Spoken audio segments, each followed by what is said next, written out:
Well, what's good? You saw the thumbnail. You saw the title. I just saw the FNAF 2 movie. Here are my literally instant thoughts. That was really good. I did not think I would like it as much as I did. It really threw me for a loop.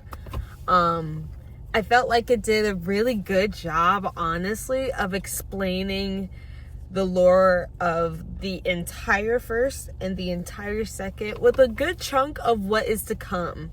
That was kind of really good. If you're like a theorist like I am, if you're one of those never plays the games but watches all the videos ever about it and puts the lore together,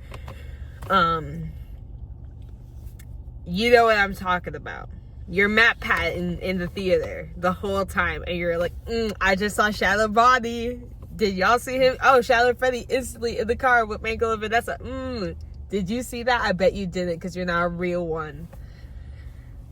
That's how you're feeling when you're watching this movie, and it's so fun.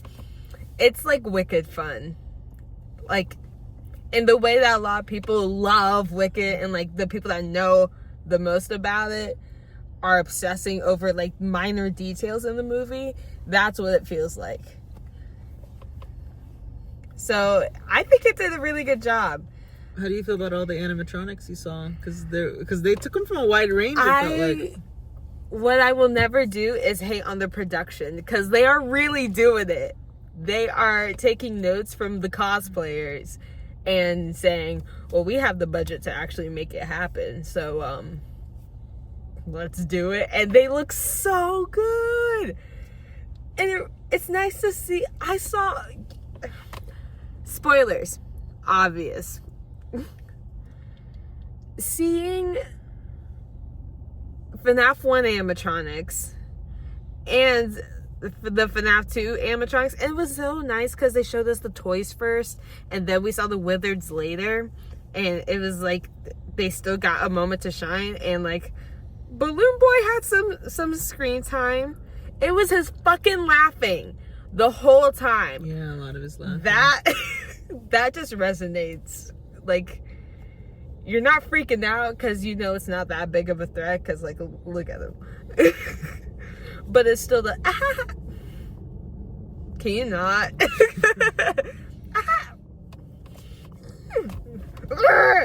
And then instantly, when Balloon Boy's in his freaking what's it called, in his office, just taking the head instantly just being like taking the head off of Balloon Boy and throwing it across the hall. And Mike is so just doing his task while the Wizards are approaching him, because they walk so slow. Like, it's so fun to see like an actual he's FNAFing. People might complain about it, but yeah, I really wanted the movie to be I was so fine with that. And it wasn't bad. They had the Bonnie in the event. All of those models just like, mwah. Oh, so good. So good. Not one detail missed. Nice to see. The Wizards were fantastic. Are they in the game, in that game? Yes. We saw everyone in that game, but not JJ. The one Easter egg I was expecting. I was not expecting Shadow Bonnie / RWXZY, his, I don't know, binary code or whatever. But I really did like seeing the shadows. Those were cool. I felt so like, It allows you to engage with the flashlight more. Yeah. So you feel like you're having those flashlight moments. And it made me remember my like nostalgia I have with that game. FNAF 2 was a huge deal. Months, not a whole year, but months after the first game, boom, no doors. Like, it was so like, what? No one ever expected Scott to go that way. We had just realized that there was lore, and he was just like, he just kept feeding us with games the whole base game, like 1 through 5, the random drops, the random upgrades, the lore, it was just, what a time to be alive. Are these little marionette dolls game accurate? What is that? Or was that just the puppet? Because there were so many of them in that waterway. Fellow theorists, you'll know what I'm talking about when I say this was a good interpretation of the puppet. It's so hard to explain the difference between the puppet and Golden Freddy and how they feel about what happened. And this was the clearest depiction of the puppet's story from the game that I've ever seen. The game makes it confusing, but this kind of just cleared it up for me of, yeah, this is Henry Emily, the co-founder's daughter, and William killed her. And we all know that from the FNAF 6 game, Midnight Motorist. And, but also technically Chica was the first. We have no idea. The Ultimate Custom Night line, that Charlotte says, W, peak FNAF. I'm curious how much, because this is very much for theorists, I would say. I wonder how much a regular person who doesn't know a lot about FNAF would even recognize that when they're talking to her dad, that it's someone who was also involved with. Well, he said that ambition blinds you when you're working with the devil. I feel like that was Oh, you're right. He did say that. But I think it's very much working on your assumption that you already know who he is, because he never really... They have specific lines. I was blinded by my work, like just some throwaway line like that. But like, if you don't know that he is the co-founder, then maybe you're like, oh, so he's just not working and not paying attention to his kid. There's a yeah. You know what I mean? Like, it could just be like, oh, I have an office 9 to 5, and I'm not even. There is a lot of assuming that you know the lore, which I felt like was completely missing in the first part, and I felt like this movie was a great way to help people distinct, because I remember when I was getting him into FNAF, he had the whole, okay, we have the first animatronics from FNAF 1 first, not first, and then we have the toy ones from before FNAF 1, and what are those possessed by?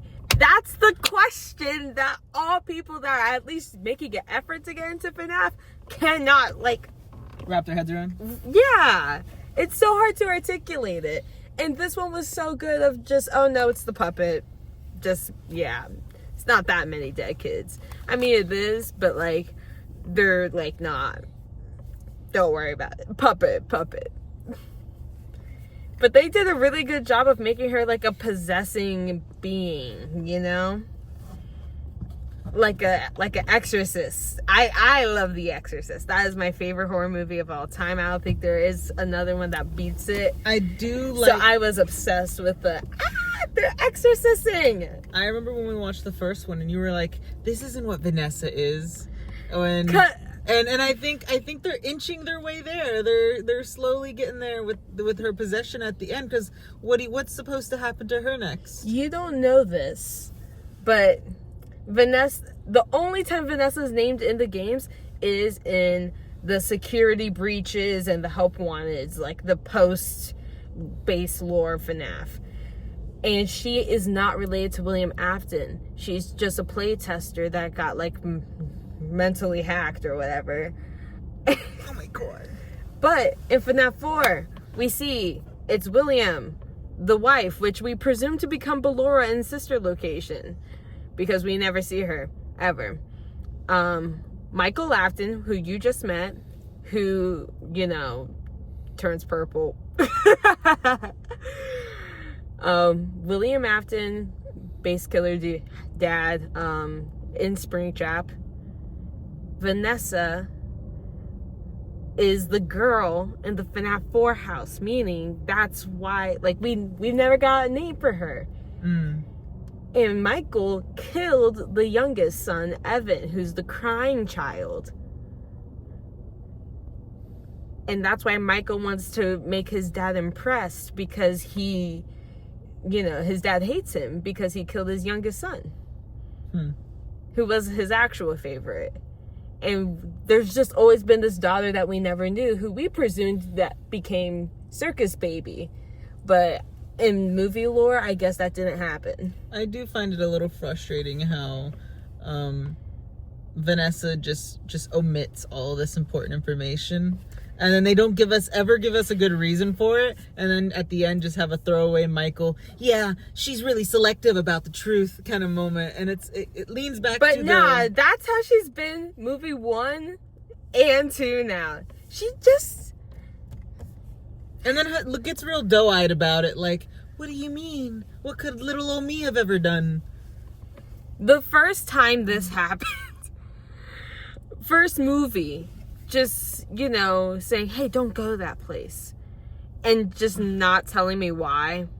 When if you told me why, I could have taken it way more seriously. Well, she was like checking up on them. She was pretending to be local police and just kind of like, oh, you're the new guy here. Everyone has trouble here. She was trying to be phone guy. Whatever.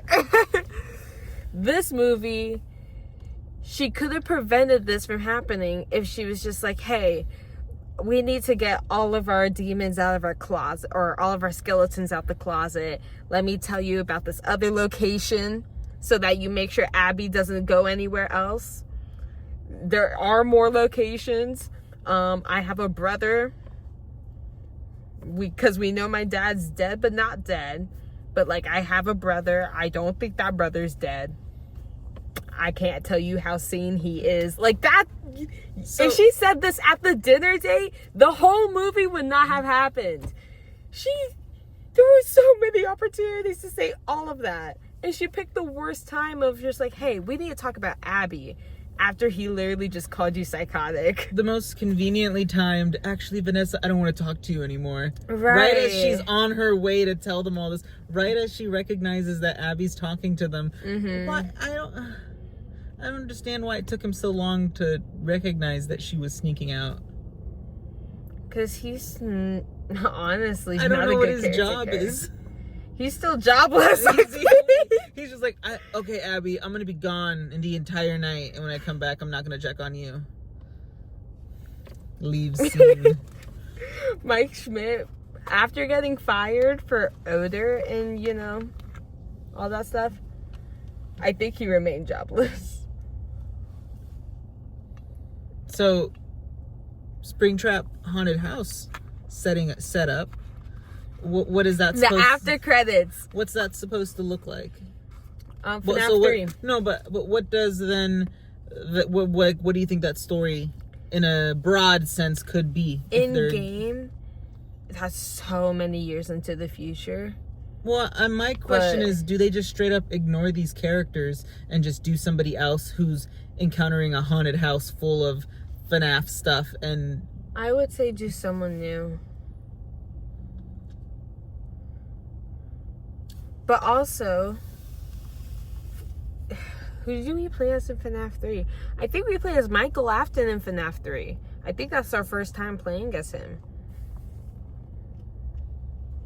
I don't think we get a pay stub with our name on it. But we burn the place to the ground. That's it in the best case scenario ending. And, well, also, part of the good endings of FNAF 3 is freeing all the spirits in the FNAF 1s. But the spirits in the movie just... are already free. Yeah. So we're going to be looking at some collection of characters in encountering this haunted place. I think it's getting rid of Golden Freddy is the key. Getting rid of this golden place, learning a new set of lore. What's the next lore that you learn? Because I've noticed these movies have been really based about how do we repackage this lore for people. Yeah. In a way that's digestible. And that's why I think, personally, I feel like this movie has a little too many lore dump. We're going to have this awkward conversation where we don't explicitly say what happened, but communicate all of the reasons why that is the correct belief to have. Mm-hmm. You know what I mean? And those conversations were a little not fun. But for the theorists, I feel like it is really good job at, like... FNAF 3 will be the worst of the trilogy. Those jump scares, man. But what's the takeaway? Like, because the first one is your baseline. It's the freeing of all the spirits. Is there a big new character for this one, or is it just Springtrap is back and he's... I mean, you're healing the puppet. I think... Which is different than the marionette. It's the same. Oh. But you're freeing Charlie's spirit, I believe. So, or you're freeing Golden Freddy's spirit. No, I guess that does make sense because it's her. But you're freeing one of the powerful ones. So it's another fight against Marinette, but with Vanessa controlling it, and Springtrap is also going to be lurking in the background, unleashed. Well, Springtrap is William Afton, yeah. Yeah, but if his body's been uncovered, I wonder if he will actually show up there or if he'll just go missing. Oh, Springtrap is in there a lot. That'll be interesting. But I wonder how they'll play off the... Because he's lured by the audio. But also sometimes he's a hallucination. It's weird. You kind of have to be a little bit off your rocker. Yeah, that'll be a really interesting one to see how they bring it all together. But then after that, I'm so down for FNAF 4. That is going to be one of the, I want to see that animatronic meow. I was kind of thinking we would get something like that once I noticed how much of this second half of the movie took place in people's homes in suburbia, and considering that they had their location shut off. So I was like, oh, cool. So we could have Abby hiding from them when they turn evil in a version of FNAF 4. I think FNAF 4 should be R-rated. If we're not going to make FNAF move, oh my gosh. Can you imagine if these keep going until the Megaplex? It's gonna... No, I don't Chica want to. will return in Avengers Doomsday. Introducing once more Hot Chica.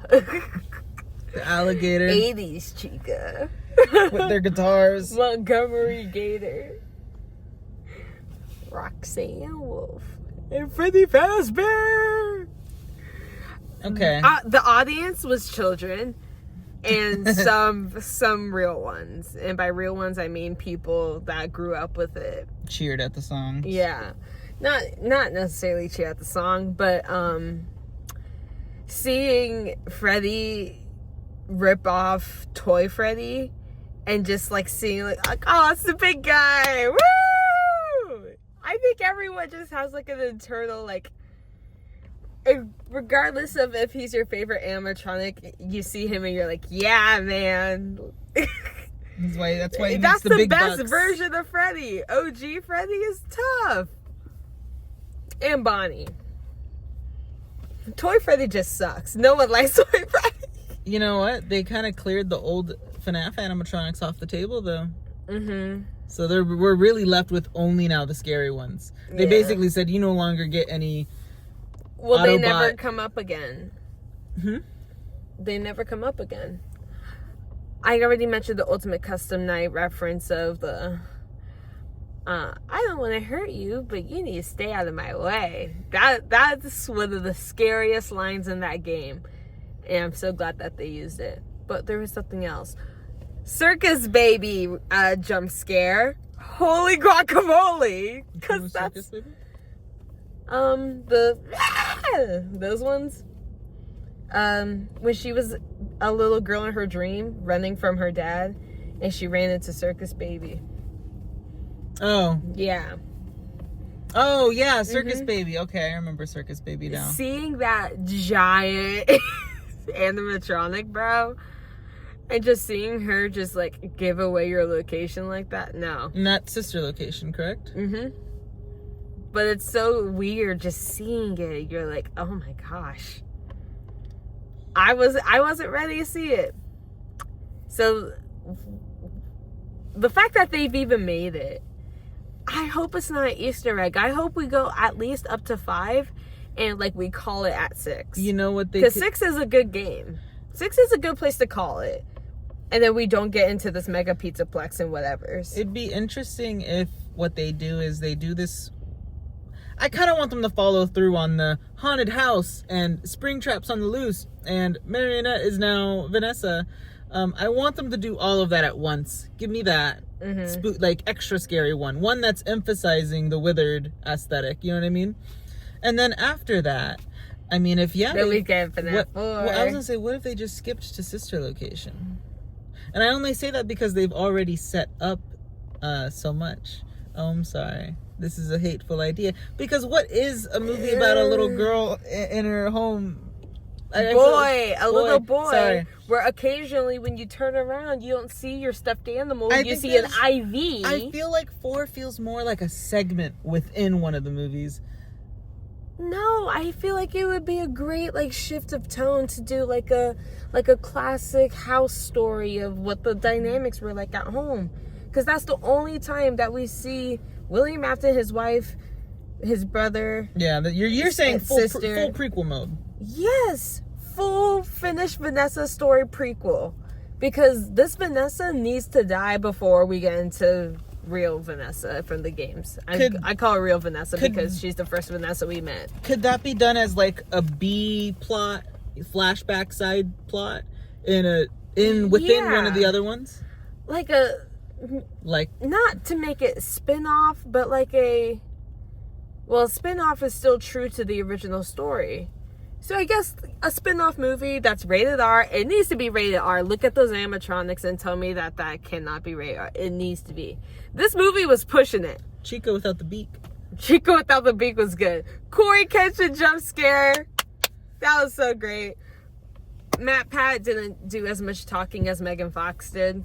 Was Matt Pat there? He's Toy Bonnie. Oh, nice. Yeah, but like the voice is so you hate those voices, bro. But what else? Mangle was alright. I wanted to see full body Mangle. I expected a bit more, yeah. I already said I wanted a JJ jump scare. Not even a jump scare, but a reference. Dude, the Shadow Bonnie reference is crazy. I got scared. I got spooked. I don't know. I can't think of anything else. I think that's a good summary. Great movie. Ended on the FNAF 2 song. It's been so long. That one. I kind of ate that. Now I need to cross over with the Minecraft movie. Oh no. A huge Jack Black versus Circus Baby. What? Go. I'm gonna say Smash Bros. Okay. Huge missed opportunity to say the whole town, half the town will be dead by morning. Dead by daylight. Oh my gosh, it's right in front of you. How did you not think of that? Whatever, but like, you're not even a real fan. That was missed opportunity. That's it. I can't even get that mad about it anymore.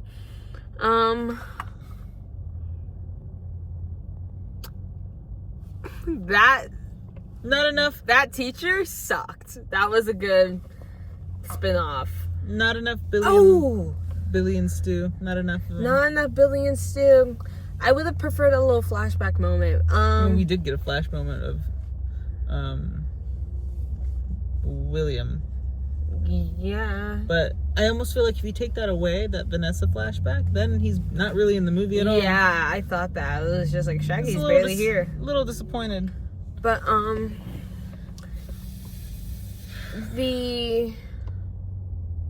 the acting, I gotta talk about it. Yeah, it was a little overall underwhelming is the word. The first half, they were just not.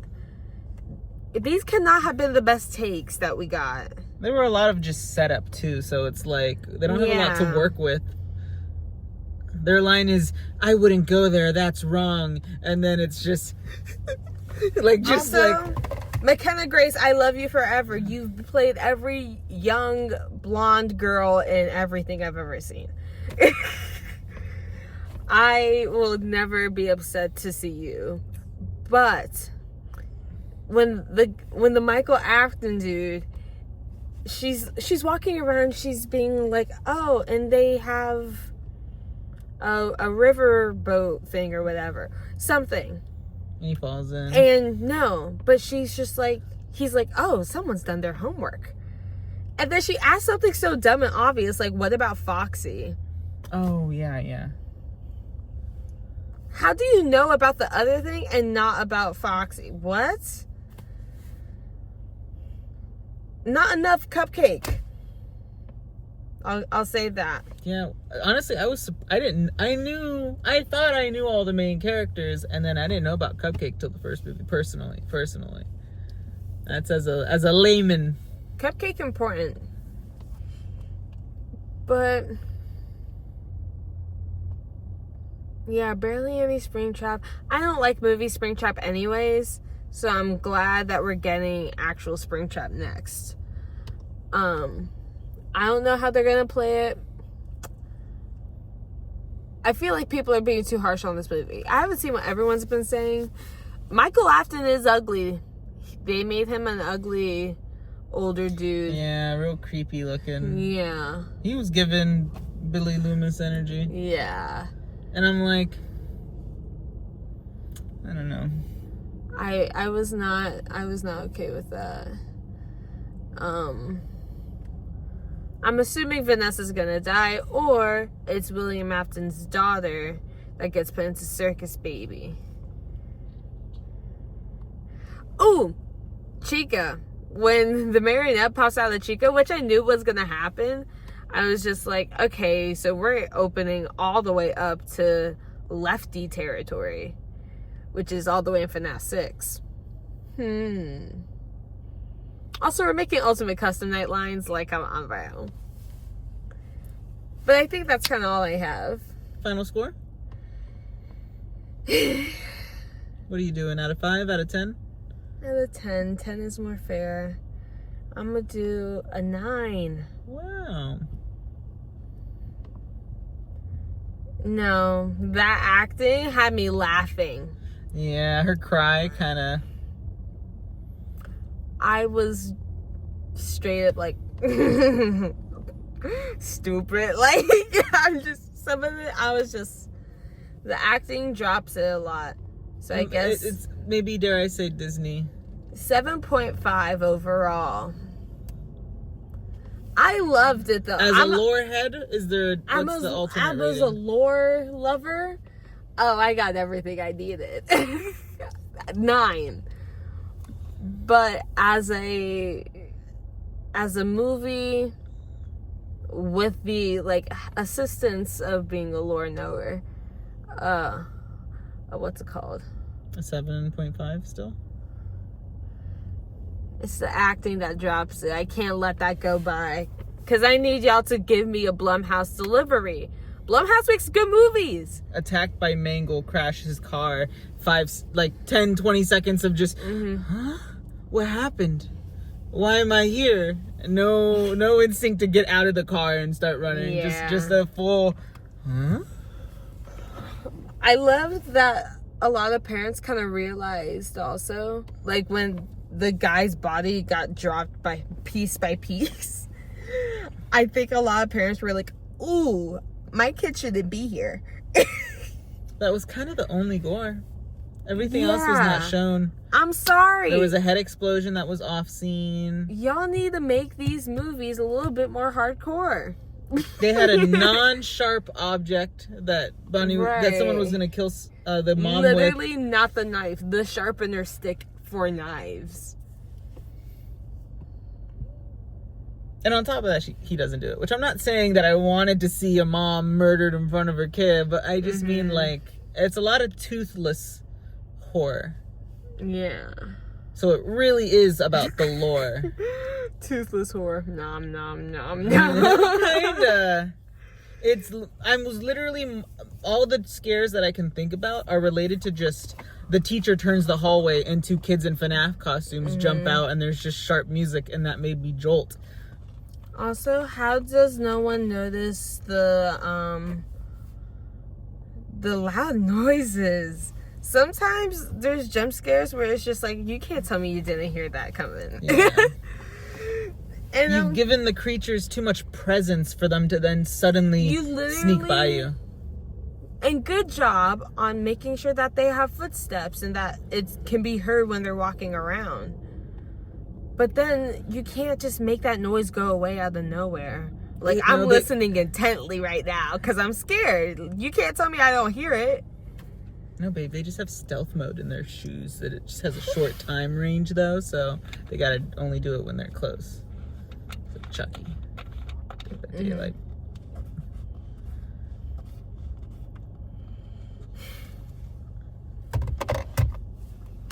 Good movie. I'm excited for 3. I feel confident now. Now I feel like it'll be good. The first movie, you really made me roll my eyes a lot, and I was just like, ugh, are you for real right now? It was a very clean up job of it all. Yeah. And this movie, pretty good. Pretty good. You satisfied me this time. I wonder if, because they know that so much of the demographic that comes to these movies is so young. Do you think so young? Like 6-year-olds, and which is fine. I'm not saying there was a 7-year-old next to me telling his dad the lore, and I'm like, yay, you actually know what's going on. I'm not taking anything away from that, but like, they can't really do an R-rated one. Yes, you can. It's Parents not just, will take their kids there if it's cool enough. You can do it. I mean, I'll tell you, I would love it. I would be excited, but I feel like the thing is they don't want to lose money. That's why I'm saying, give us a prequel. And these movies are an hour and a half. You can't tell me, besides making the animatronic, you can't tell me they take super long. You got good actors. You don't even take that many takes. And then the editing's like, you got this. Technically. Give me a short FNAF 4 fever dream, adrenaline rush, horrific Saw-looking disaster catastrophe. James Wan to direct. I think that would be good. I think. Give me some horrific stuff as a prequel. And just call it like FNAF 4, The House. Because there's no other house in FNAF, like, at all.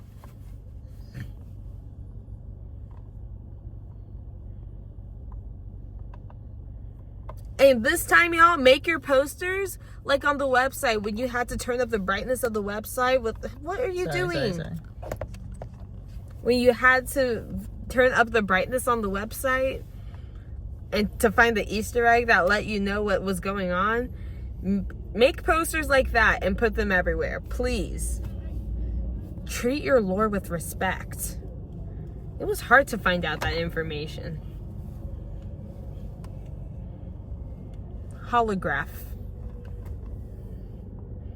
Okay, that's it. Bye.